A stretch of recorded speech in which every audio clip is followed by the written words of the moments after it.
sa mga estasyon ng telebisyon at kumuha ng tamang impormasyon. Okay. Ayan po ang nangyari kani-kanina lamang kasunod ng 8.9 magnitude na lindol, isang napakalaking tsunami po sa baybayin ng Honshu sa bansang Japan. Nakikita natin, Ivan, na parang itong mga kotse, parang matchboxes na lang kung titignan mo sa sobrang tinatangay ng malalakas na alon Tsaka na yung yan. alon, Connie, parang na siyang solid eh. Parang Solid. hindi na siya tubig eh. Dahil siguro sa dami ng Sa dami bitbit ng nahatak niya.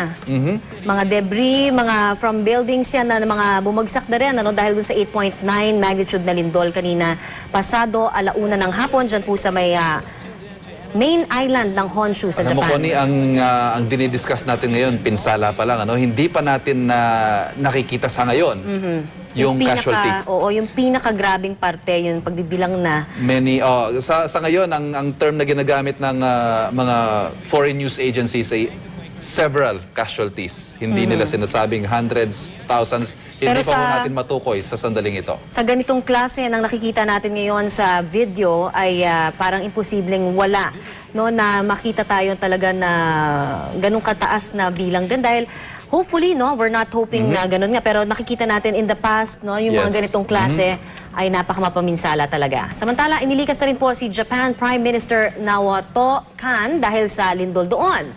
Naramdaman ng Prime Minister at ng mga miyembro